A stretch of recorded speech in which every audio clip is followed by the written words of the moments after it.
Hi, this is Dave, and welcome to the weekly market recap, closing out the week for Friday, July the 19th, 2013. I'm recording this video on Saturday, July the 20th, and I was almost done the video, and the power, ironically, the power went out for like 2 seconds, must have been a brownout or something, and just destroyed all of my work. So it's pretty annoying considering, you know, that I left my computer on through that enormous storm we had yesterday that, you know, blew half the trees in the neighborhood over, and you know, and power went out everywhere. You know, no problems. And then today I'm recording my video, and next thing you know, power out. So let's, you know, I'm not going to dwell on it. Let's move on. So the news. Let's just jump into the markets here, looking at the Dow futures from a technical perspective, as we do every week. Essentially, what we did was we closed at new all-time highs this week in all of the stock indices. This is a pretty significant event, and you know, we had a lot of strength. We closed at the highs of the day going into the close on Friday, which is very significant. And you know, we're not really hugely above, you know, these resistance levels of 15,442, but we do have a you know, a 2-bar close above those levels. So the fact that we closed above those levels for 2 days, to me, is very is important, and it's very telling. Now, having said that, I don't think we're just going to do this and push higher and we're off to the races. I think what this is this is sort of like a trigger telling us that the market wants to go higher. But I think the prudent thing to do would be to wait for some sort of a pullback, either to, you know, a rising 21 exponential moving average, or, you know, a deeper pullback to the top of this trend line, or at least you know, to get some action like this, and then a pullback to the breakout point here. So what I'd really like to see, we've got mixed signals here in some of our momentum indicators. Like, for example, the fast stochastic is overbought. And having said that, you know, it can stay overbought through trending periods for long periods of time, like it did back here, you know, and you get this slow rollover, and then you get a continuation higher. So you know, it happened over here. Ultimately, it resolved itself in a deeper pullback. But having said that, you know, you've got the MACD, which is rolled above the 0 line and has room to move before it becomes overbought from, you know, an overbought perspective. So this is not overbought yet. This is overbought. So you've got some mixed signals here in momentum indicators. So essentially what I would like to see here, I think the market's going higher. In my opinion, what I'd really like to see is some sort of a decent pullback.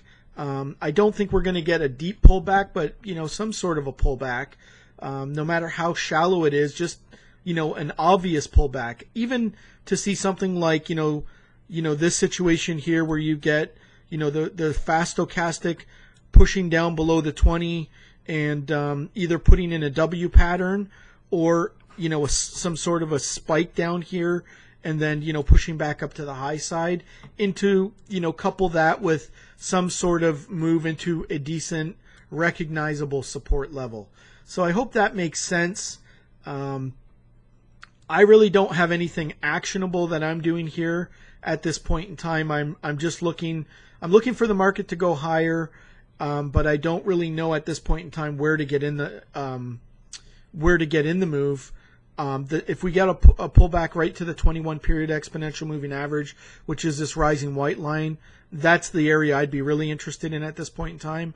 But having said that, you know, if that's going to be the high and move into, you know, that 50% retracement would coincide with the top of that downtrend line. But essentially, I think what I'd be looking at this point in time is this sort of a move in terms of, you know, where do I think the market is going higher. You know, the pullbacks aside, that's going to be a little bit tougher to gauge. But in terms of where I think the market might go or where it might test, I think we're now looking at three potential levels. I think we're looking at a 1272 extension, a 1618 extension, and, you know, in an extreme case, a 2618 extension of, you know, this sort of developing pattern here, which I think is developing into a cup pattern here. So I'd be looking at, from that perspective, I'd be looking at these sort of extensions to the high side off of that cup pattern, into potentially 15,741 up to, 16,000 would make sense to me because it's a nice round number. We're testing 15,500 already, so maybe another 500 points higher right into round number resistance at 16,000. And if we really got something going, then the 2618 would come into play around 17,000. So that's kind of pie in the sky. But having said that, we don't have any resistance overhead. We're at all-time highs here, so anything can really happen here. I think, ultimately, I think 250 points higher, around 15,740, 50-ish. 16,000 to me, I think, are achievable. So let's take a look at the S&P just to get an idea of what's going on here. The S&P is doing the same sort of thing. You've got 1714 as potential targets, 1758 as potential targets. It looks a little bit, it closed near its highs as well, which is really telling. And it looks really strong as well. It's overbought. It's basically the same analysis as the Dow. These charts all look the same to me. If we take a look at the NASDAQ, this is sort of the situation I was talking about here. You've got potential targets around 3,100 to 3,184 in the short term. In the short term, I'm talking 1 to 3 weeks, 1 to 4 weeks. But if you look at this situation here, you're overbought here in the slow stochastic, but you put in this sort of decent move here in the fast stochastic where you're back down below 20 and into a support level at the 8-period exponential moving average, which coincides with this breakout above these highs. So I like that. I'd like to see it a little bit deeper into the 21, and you could get this sort of scenario happen where you have another day of pullback here. You put in a W pattern and you're off to the races. And that W pattern, let's say, comes in around the 21 exponential moving average. For the NASDAQ, that's what I'd like to see. But having said that, this pullback might be all we're going to get. So we'll have to see what happens on Monday and to gauge better, where we're at. I don't like buying the market when we're overdone in the in the longer term momentum indicators, but having said that, the MACD's got a little bit of room to move. So I don't really have a great level to get into the market at this point in time. I'm just going to be watching it on a day by day basis, and I think the 21 exponential moving average is where I would like to get in. But at this point in time, we're just going to have to be patient and see how the market develops and play it on a day-by-day basis. So let's take a look at the transports from a Dow theory perspective. And the transports are telling the same story.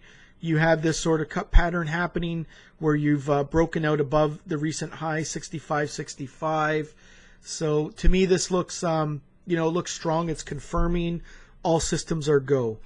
Now, I don't like to buy highs. I like to buy pullbacks. So I'm just going to be sitting on the sidelines and waiting, for that pullback to see what happens. It might not happen, and that's fine. So let's take a look at the dollar index. Let's get into some currencies here. The dollar index to me here is interesting. We've been talking over the last few weeks how it's just flip-flopping back and forth, but we're coming into this 618 support from this low to this high from a fib perspective. And, we've got 82.50, this zone here, around 82.50 on the high side of that zone, 82.35 on the low side of that zone. And we're holding support, right in this area. And what I'd like to see here is you can see how momentum has come down and it's below the 20 line here. And, we could potentially get this kind of situation happening like we did back here. So if we hold this support level and we get this momentum shift, then I'd be looking at, another retest of these highs in the dollar index and then potentially a move above those highs, above 84.95, above maybe 85. So to me, this chart looks interesting. I think we need to keep an eye on the dollar index, even though we've been just going sideways here. I think we're at a pretty decent support level. And if we can hold that support with a momentum shift, that would make me, even more interested. So the MACD is not really confirming, but that's fine. that's the sort of scenario I'd be looking at. Let's take a look at the euro and see if it's sort of confirming on the opposite side. So the euro is right at resistance here at this. It's 618. Its respective 618 off of this move. You know, here's the high, here's the low. You know, we're in resistance here. So the expectation would be, you know, this sort of scenario where we come down to at least a 50 or a 618%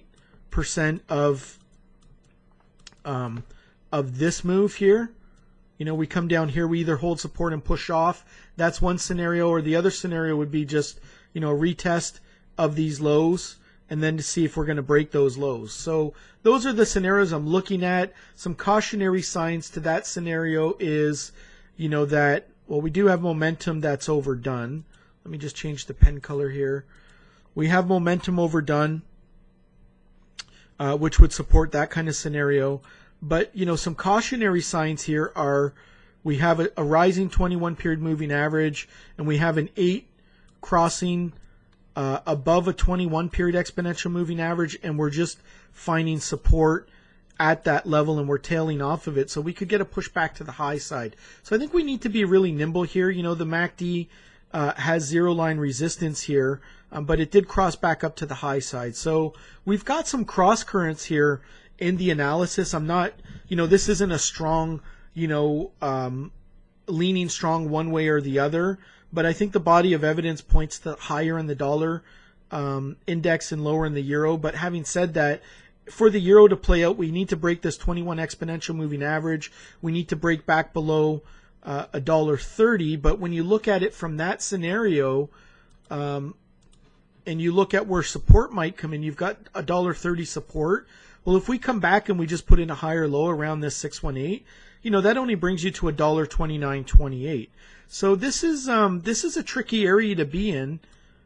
You know, this is a tricky area to be in. So I think that if we were to break $1.2928, then I'd really be looking for a retest of these lows around $1.2757. So that, to me, I mean, that's a long ways to go in order to get anything going. But, you know, this is a really tricky area to be. So I'm not feeling that confident on this analysis, but I am looking at, you know, the likely scenario, and I think the likely scenario is if we break $1.2928, we're going to retest these lows. To me, the dollar index looks like it wants to go higher, but, you know, the euro looks like it's finding support there. So I'm a little bit mixed, and I apologize for, you know, the kind of wishy-washy analysis. But, you know, if you put a gun to my head and said you would have to make a decision, I would wait for the dollar, for the euro to break $1.2928.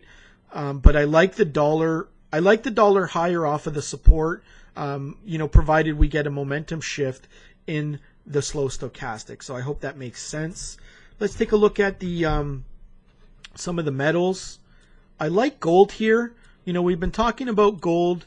If you look at Don Vialou's site and John Vialou's site, and you look at seasonality, you know, timingthemarket.com and equity clock, or timingthemarket.ca and equityclock.com, you can see that we're entering into a period of seasonal strength, and, you know, in the middle of July into, I believe, the middle to end of August.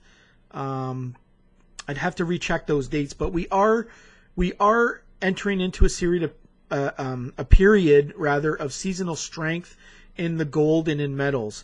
And in the last couple of weeks videos, what we were talking about was this potential scenario of holding that 618. That scenario played out. You can see we had a momentum shift off of that support level in here, and then we came back, and where the rubber really was going to meet the road was a break of these highs. So if you look at this scenario here, you know, and then we broke this high, that's really where we were interested in this market in terms of a confirmation point. So we broke above, you know, $1,267 per ounce in the gold futures. I have a long bias above that level. Having said that, we're trading as high as we closed at $1,292. So that scenario is playing out, but we really need to get something going here. We're just going sideways over the last few days. So what I'd really like to see happen is, let's say, a minor pullback into this rising trend line here. here's 0, here's the first test. So I'd be looking for the second test of that trend line. That's where I'd be interested in the gold, a minor pullback into that level. You can see from a momentum standpoint, at least on the fast stochastic, we're a little bit we're overbought, but we still have room to move on the MACD. So there's a little bit of conflict in between these two momentum indicators. But I'd be looking at the scenario of a break of this range here. This range that's developing to the high side would put me, wanting to get on that breakout because we've had enough days for it to sort of bounce around. But what I'd really like to see first is I'd like to see a minor pullback first and then a push higher. So I'm bullish on the gold here. I'm more bullish than bearish on the gold here. I think that, the seasonality could play out. I like this change in market structure where we put in a lower high and now we've changed in terms of a structural standpoint. We do have resistance overhead, some trend line resistance.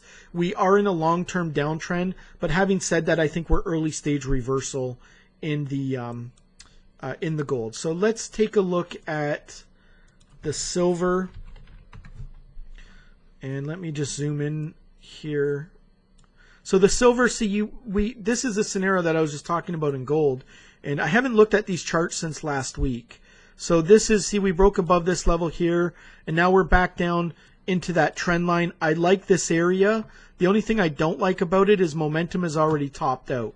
But if, let's say, this was going on in gold, where momentum was down to the low side into this support level, I like it. So from this perspective, I like this area. I just don't like what momentum is telling me. But having said that, we've got MACD on our side. So, and the momentum could roll back to the high side here. So I do, for silver, I like this area here. I would like to see, like on the shorter term time frame, some sort of I would like to see it hold this level and put in some sort of bullish patterns on a lower time frame. So that's how I would kind of time that. I hope that makes sense. Let's take a look at the copper. So copper sort of looks the same.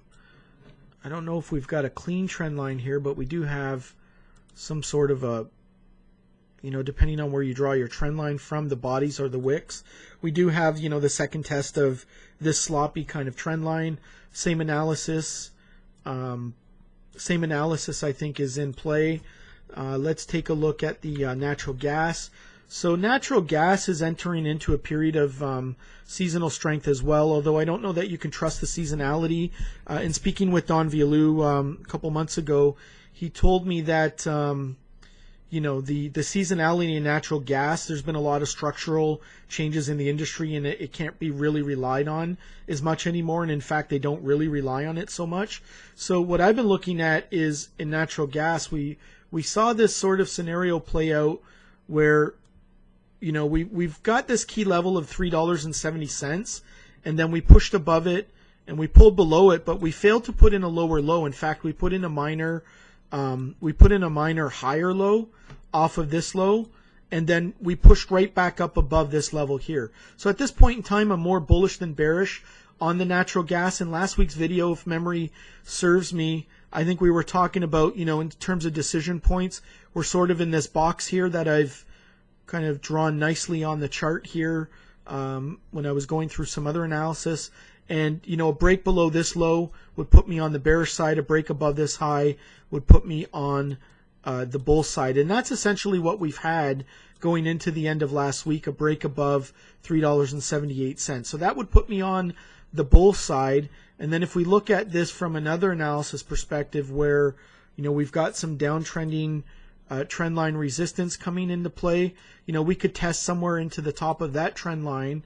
And then if we look at this sort of intermediate trend line, we broke that trend line resistance. So I think right now what makes sense to me would be, a move into this trend line. That's the next real challenge point here. We do have some resistance coming in around these levels here, just above, $3.92. Let's call it $3.93. So I think where we are now, I think we could see a move into $3.93 in the short term. It probably won't be a straight line move up.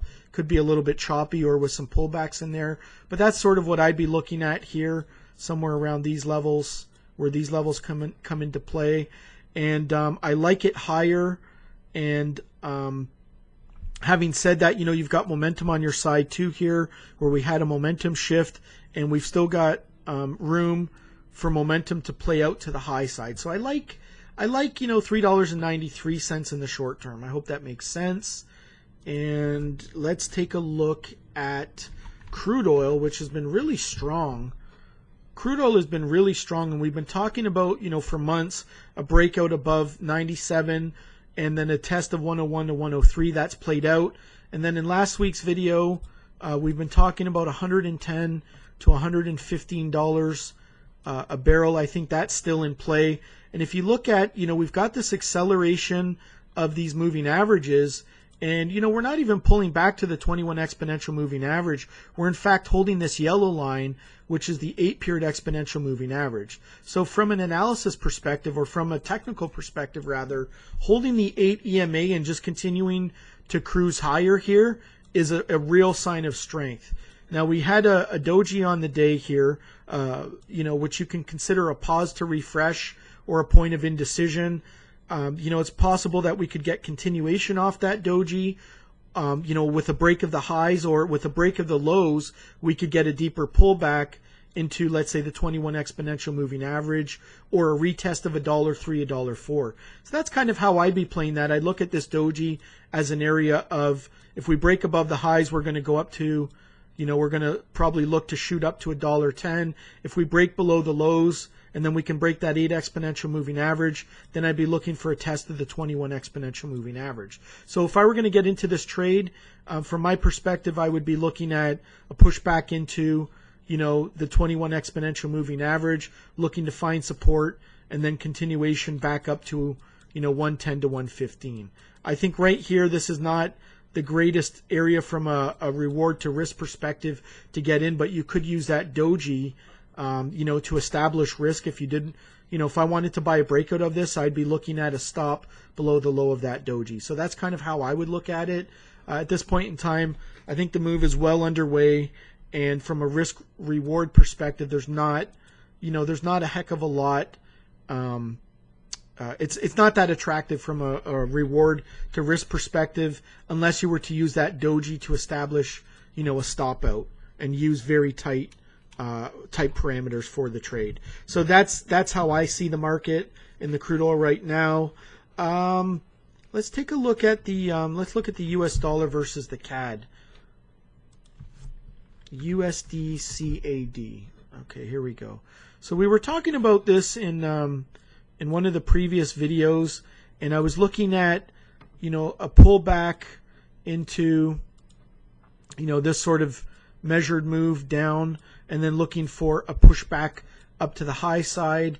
We're just sort of going sideways here, and we've been finding support in this area. What I'd like to see happen is sort of a momentum shift like this, where we do this and come back up. As long as we hold the support level, I think that scenario is still a possibility. Let me just zoom out and see. We're still looking at these targets of about 108, $1.78, somewhere around, where this 100% level is, into this level just in front of $1.08. So I still like this. We just haven't really gone anywhere. But having said that, we did that the last time. We'd spent 1, 2, 3, 4, 5, 6, 7 or so days down there, and right now we're into 1, 2, 3, 4, 5, 6. So I'm going to be looking for something within the next, let's say, 1 to 3 days to see if we can start, getting something going back up to the high side. So let's see, are there any markets that we have not covered? This video is getting longer than I would have liked it to. We covered the major commodities, we covered the metals, covered the stock indices. Oh yeah, let's take a look at the bonds. So here's the 30-year, and interest rates seem to have pushed a little bit lower this week. Which means that, bonds are going higher. So I still like bonds on the short side, but I think we really need to be cautious here, because I think we're going to get, I think I mentioned this in last week's video, that we had a move down here. We've got a momentum shift now going on off of this low in the bonds. And although I like bonds still to the downside, I think we could get a higher we could get a push higher before it rolls back over. That's essentially what I'm looking at. This should actually be red. So because we've had such a nice little down move, and because interest rates are starting to look like they're pushing back down to the low side, I think we could get a deeper retracement or a higher retracement in the bonds before they actually, before the bonds actually roll over. So what I'd be looking at is I'd like to see momentum sort of top out, sort of like this scenario here. And I'd be looking at resistance levels a little bit higher, or I'd be looking for this to fail these lows. So let me just be clear on this. I think that I wouldn't be surprised to see bonds push back up to some of these levels, and even, as high as this level. And then I'd be looking for this zone to kind of play out. And I'd be looking to see if we're going to fill that zone and then roll back to the low side. So I think bonds, you've got a technical divergence here where you put in a lower low, but you, I'm sorry, we don't have a technical divergence there. My bad. You've got, you've got confluence there, but you do have, a technical divergence in the MACD in terms of you put in a lower low there, but you put in a slight lower high in the MACD, you put in a slight lower high in the slow stochastic. So you do have a divergence, from these indicator perspectives versus price, but not in my trending indicator. So because of that reason, I'm looking at a short-term bottom here, and I'm looking for a higher retracement in the bonds. I hope that really makes sense. So I don't think this is an area to really get short the bonds. I think we're looking at a push up higher, and we have an intermediate bottom in the bonds. We've also broken this downtrend line here, which to me says, okay, you're not, that's not an area to fool around with. Once you break that and you hold the top of that trend line, that to me looks like support off of that divergence. I don't want to mess around with that area. I like this zone, between 137 and 139 a lot better to look to reestablish, but you need to really see failure off of that zone. I'd like to see momentum top out. In the MACD maybe to test its zero line, and the fast stochastics to to really top out from a momentum perspective. So I hope that makes sense. Let's look at the 10-year. See, the 10-year is doing sort of the same thing, where you have it's coming into this downtrend line here, but momentum's topping out a little bit here. It hasn't topped out yet, but at least it's in the it's above its 70% line. And, but you've got now the MACD is working against you. So I'd like to see, some higher levels here in the 10-year as well. We're at resistance here. We might be able to push through that resistance and come up to the next resistance level somewhere in and around this zone. This zone in here. So that to me looks similar, although momentum is, a little bit toppier than it is in the 30-year. That's the 10-year. So that's all I really have this week. We've covered the stock indices, we covered the metals, we covered the some of the bonds, we covered crude oil, natural gas. I think that's all I have for this week. I hope it helps. We covered some key currencies as well. So I hope that helps, and I'll let's enjoy this beautiful day before we get any other crazy storms and have to sit in again all night. And let's go into next week. I think the next couple of weeks are going to be a little bit slower. A lot of people are on holidays.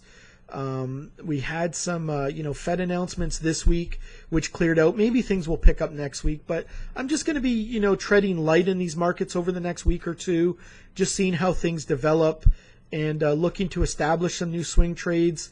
I'm at the point now where I'm finalizing my a total revamp of my trading plan, my methodologies and such, and I'll be hopefully sharing some of that going forward. So at this point in time, I'm just going to be treading lightly. I'm going to be on semi-holidays over the next 1 to 3 weeks, but I will still try to keep up with some of this analysis, for those that are, not taking any time off in the summer and want to keep at this. I will be doing some trading, but I'll be trading a little bit lighter than I have been, and hope that makes sense. And let's go into next week with, with that in mind, and let's, look to be a little bit cautious in these lower volume sort of months, going into the holidays. So I hope that makes sense. Good trading. Enjoy the rest of your Saturday and Sunday, the rest of the weekend, and we'll look forward to seeing you at next week's update. So all the best. Good trading.